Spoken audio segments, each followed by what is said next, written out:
Hi there, this is Tracy Malone. Are you dealing with anger? Victims of narcissistic abuse struggle with anger in a roller coaster way. Sometimes it is absolutely taking over your life and you can't sleep, you can't eat. And other times the anger just like smolders below the surface and it causes resentment, which feeds the anger. And it's just a cycle when we're in a narcissistic relationship. We need to understand anger. We need to learn to control our anger. Anger is part of our emotional recovery. We have to pass through it in order to get out of it. If you look at domestic violence victims, they don't leave until they really are forced into angry. So when we gain that internal strength to leave, it's the anger that is propelling us out. We finally are done, we're out. That's healthy anger. Unhealthy anger is when we hold on to it and it consumes our life. If this is what you're struggling with, please watch the rest of this video. I've got an expert, Michelle Farris, who's going to teach us the who, what, where, when, how, and all the things we need to know about controlling and understanding our anger. We're going to look at anger triggers and learn how to control them so that you can have a more relaxing life by letting go of some of this anger. So let's welcome Michelle. Hi, Michelle. Thank you so much for joining me. Oh, thanks so much for having me, Tracy. I know that you are very passionate about this anger topic, and I can't wait for our people to hear your expertise. So I want to start off right away by asking you, what is the purpose of anger, this emotion that we feel? What's the purpose of it? Yeah, a lot of people don't realize there is one, but it really signals us that something isn't okay. Whether it's out externally in our environment, someone hurt our feelings, something in the world is upsetting us, or something internally, like something we're thinking, an assumption we're making. So it really is a helpful tool if you can look at it that way, because it also tells you when somebody crosses your boundary. And that's really key, because if I'm upset, I know, I have to pay attention because something's happening that isn't okay with me. And if I ignore that, then those feelings are just going to get bigger and bigger and bigger. Absolutely. I love that what you said, because again, people are under the assumption when they've been with a narcissist, the anger that they see in the narcissist, which is just daily barrages of, right, then they finally get angry at a situation and then they feel guilty because they don't want to be the narcissist. Right. And so there's a fine line between crazy anger and, yes, and absolutely. tells you to change. Like it you have to listen to anger, but can anger be healthy too? Yes, but you bring up a really good point. That's part of the reason why people don't do their anger, because they see toxic anger and they think, well, I'm not doing that. So, and that's what I did as a kid. I saw toxic anger. So I thought, no thanks, I'm going to stuff it. But stuffing it is also unhealthy. So the goal with healthy anger is to be moderate and to actually use it to take care of ourselves. And if we can have our feelings early enough, it's not going to be explosive. It's not going to be blaming, but most people need tools to know how to do that. Yeah. And that's the hard part, right? Getting to a counselor, getting to someone that's going to guide them through here. Yeah. So that they also don't hold the anger, because I've also seen people that are years past it and they can't let go of it. They're stuck in this like perpetual anger state, and they drive it and push it out at everyone they see because they aren't able to control it. Right. That's super common, especially if you're codependent. A lot of times codependent people don't recognize that they're angry, and they'll say, I'm not angry, but they can relate to resentment. True. Because it's that hidden, I'm hurt, but I'm not going to tell you. And again, we learn this behavior. So, the one thing about this work is that I really am a proponent of like no judgment, because we can really judge ourselves when it comes to what we've done with our anger. And I used to teach a 52-week anger management batters program. That's how I started. I loved it. I loved it. And every single man in there learned unhealthy anger growing up, every single one. So their story at that moment made perfect sense to me. So that's why, if you're struggling with anger right now, believe me, if we heard your story, it would totally make sense. Yeah. And that's an important thing that you were saying about the groups, because a lot of people like myself who were raised by a narcissist, good girls don't get angry, and Right. we were taught to swallow it, to not allow it to be there. And I think in many ways, and you can agree or not agree, but I think many ways that good girls don't get angry, Oh, like, yeah. stopped me from actually speaking up when I was in abusive relationships. Well, right, because you want to be a nice gal. You don't want to cause a problem. You don't want to provoke the rage. And if that's in your history, then of course you're not going to want to do that. Rather than, the healthier we get, the more we realize we actually need our anger in order to advocate for ourselves at moments. Mm-hmm. Yeah, I often ask my clients, who they're most angry with. Mm-hmm. And there's a secondary anger that many people miss. So if your mother was the abuser and you're just so angry at her, but you haven't like spilled over a little, like, why didn't dad protect me? Yeah. And understand that, because they don't want to look at that, because if dad Right. was the protector, I don't want to get mad at him. I'm not Right. saying you have to have a full-on rage about it, but you should be pissed that your father didn't protect you in that situation. And this sort of leads us to, a lot of people being angry at themselves. So Right. how do they get past being angry at themselves? It's always, I shouldn't have stayed. I shouldn't have done this. If I should have, would have, could have. All that Right. anger that's driven at themselves is self-harming. So how do they get Right. past that? Well, for me, it's self-compassion. Like, how can we look at, we did the best we could, and there are reasons why we made the decisions we did at that moment. Because I really believe that people do better when they learn better.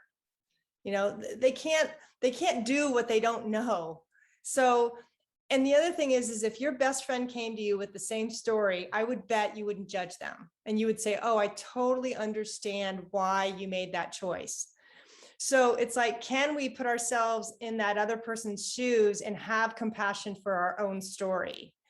Now, the other part, though, with being angry at ourselves is sometimes there's a grain of truth in that, where there are behaviors we've done that we're upset about, we haven't forgiven ourselves for, and we may need to do some work around that. That's why I love the 4th step in 12-step programs, because doing that inventory of looking at how have I harmed other people or myself, because that's going to help free up those pains so that we can actually start to resolve it. Yeah, that I love that. That makes a lot of sense. And again, looking inside is such an important part, and people don't really do that. They're the ones that don't heal from the anger are, he did it, she did it, he did it, and I think you have to, in the beginning, if you don't get angry, you stay in the relationship. So it's absolutely vital to tell you out by getting angry. Right. But then when we start to point the finger and everybody is just the devil's spawn, and we're just living in a cyclone full of people that we're angry at, that's where it isn't very healthy. So when we're looking to spot the signs of anger, everybody has different signs, but what's your take on that? So there's 4 ways you can recognize anger early. One is, and the most common, is physical symptoms. So most people know that their heart starts to race, they start having muscle tension, they might have a headache, their jaw might clench. The physical symptoms can be really easy to spot early. The emotional symptoms, same thing. It might be a low-level irritation, right? It might be sad. It might be fear. I mean, everybody's anger starts a different way. Some people are stressed and they're totally ignoring their stress. The next one is behavioral. A lot of people, when they get angry, the first thing they do is they blame and they swear. That is key, because the difference between healthy and unhealthy anger is the focus. If I'm focused at you and you're making me angry and I'm totally focused on what you're doing, I'm really upset. But if I put that focus into me and say, you know what, I'm really upset. I need to do something to take care of myself. I'm still angry, but it's more manageable because I can control myself more than if I can try to control you, because that's where it gets really dicey. The last one is our thinking. Our thoughts have huge power over our mood. And if I'm telling myself I'm no good, this is never going to work, I'm never going to get another relationship, I have to stay in it, then of course I'm going to feel crappy. But I have to take responsibility for those thoughts and say, well, wait a minute, is that even true? That nobody wants me, or that I'm not a good person? Because that's what we have to interrupt, is that cycle of negative self-talk that really propels us into staying hopeless and angry. Yeah, absolutely. And again, people just have to learn to recognize that, get to a therapist, work these things through, because if you don't, it does manifest into illness in your, physical, the stress, the anxiety, the sleepless nights, and just this state of confusion because you're not eating and not sleeping, and then all your, nothing can get accomplished, and then you're mad at yourself for that. So Right. it's sort of like it's something we have to learn to calm ourselves. So tell me, how do we calm ourselves? What's your best advice for these anger people? So if you can identify your negative self-talk and change it, even as something as everything's going to be okay, or I can handle this, those thoughts are going to calm you down. Because if you don't catch that, I hate them, they're always hurting me, right? That's going to get us super upset. But shift the focus to you, because again, healthy anger is more about you and taking care of yourself and what you need at that moment. If I'm focused on someone else, I feel powerless and I feel frustrated because I want to control them. I want to control what they're doing, and I'm going to naturally be more out of control because we can't control anybody. But if I can at least say to myself, I'm upset, and the next question obviously is, then what do I do? How do I take care of me, versus you changing and you having my solution, which is really not a good place to be. Absolutely not. I mean, it's important for people to realize that. And, I have these women groups that I run weekly. And one of our homework assignments is for people to write an anger letter, not to send to the narcissist, Yes.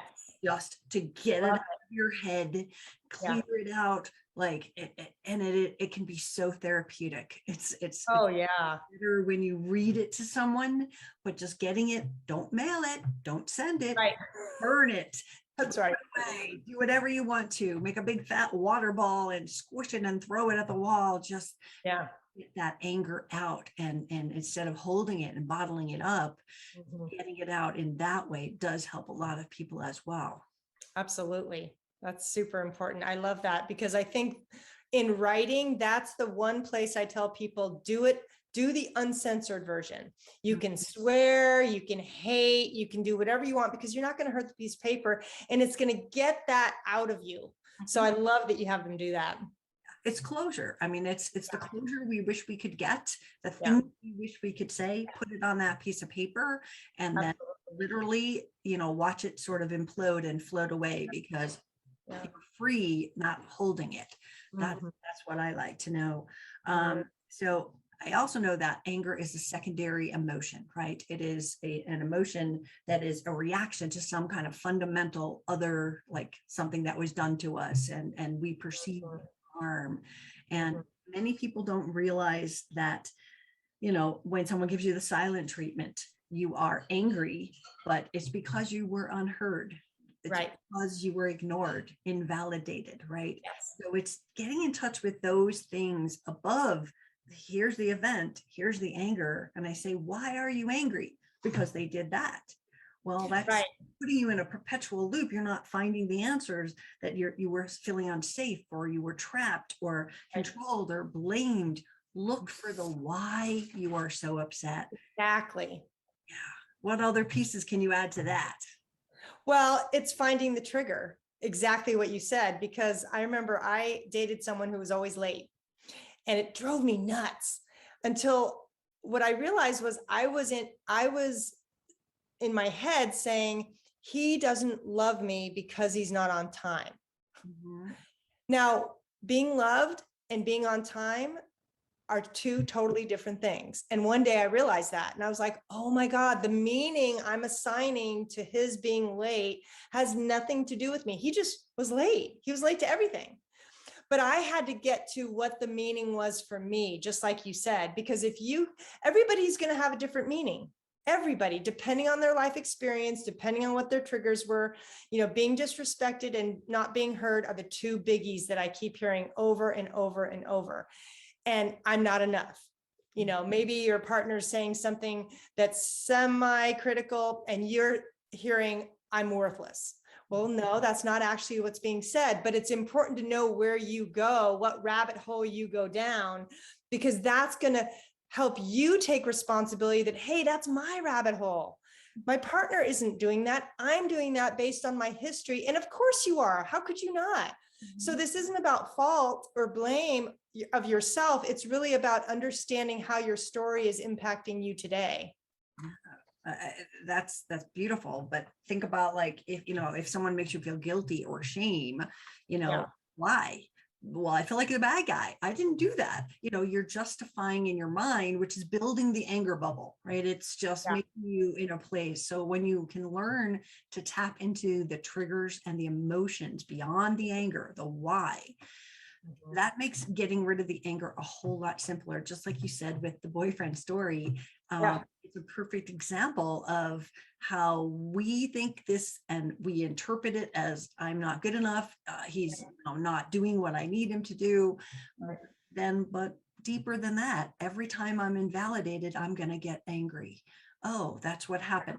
So then you can talk to that invalidation of, when you're late, I feel like I'm not good enough, and have a better, stronger conversation than coming out the door going, you're late again, wah, wah, wah, because that's going to perpetuate the anger and the hurt inside, and attacking like that is always going to cause them to react and just build anger, and all of a sudden you're in a world war. So well, and you also bring up a good point that if you're in a relationship with someone with toxic anger and you have a reaction to that, your anger is valid, but at that moment, it may not be necessarily as much about your history as somebody's crossing your line.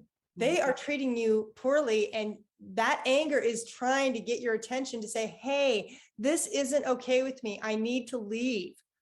Because that's the safest thing sometimes we can do when we're in a toxic relationship, is just leave. Doesn't mean leave the relationship. A lot of people aren't ready to do that, but leave the room so that you're not in that toxic environment anymore. Yeah, thank you. Is there anything that we've missed that we didn't like? Do you want to let anyone know more little tidbits on? Sure. So when we get angry initially, the best goal is to remove yourself, because until you have more skills like how to communicate, how to reason things out, really, if you're a yeller, if you tend to say hurtful things, really the idea is to remove yourself first and practice really good self-care. One thing I'll add to that is, if you're the type that, like, for me, if I get hot, I get hot. And I want to say what I want to say. So one of the things I did a couple of years ago is I'd run to the garage, and I would say exactly what I wanted to say in the garage, because nobody could hear me. I could hear how negative that was. So it was a wake-up call for me, but it gave me a place to put it, because to ask someone who struggles with anger, don't say anything, that's going to be really tough. Take a deep breath. I don't know about you, but I can't take a deep breath when my heart's pounding. I have to move. I have to walk. I have to leave. I have to do something to calm down.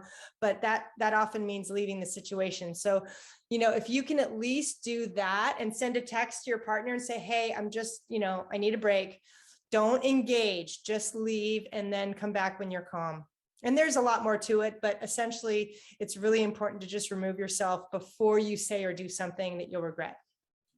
Perfect. That's really good advice for people. I know that you have is it a workshop, a course? What is it that you can tell people about that you've got for the anger people to help them get rid of it? I have a lot. I have a 4-week anger course that I just started. So I do that periodically, called Calming Your Anger. I have a free 5-day email course to help somebody get started with this. especially for the folks that can't afford therapy. I want to provide something easy for them to start with. And then I have an online course, an hour video, if people want to do some more in-depth work, that's on my website too. Awesome. Well, we've got your website address right underneath you, and we'll put it in the comments so people can reach out to you. But I cannot thank you enough for this. This is such important, like learning to control our emotions through this process of recovery has to start with anger, because if we don't start with anger, then it just gets tipped in every one of the other places and we Right. back to square one. So it's anger and fear, and then let's work on the rest for me. Yeah, I love it. Thank you so much for having me, Tracy. This has been lovely. Thank you so much. I'll see you again soon. Okay.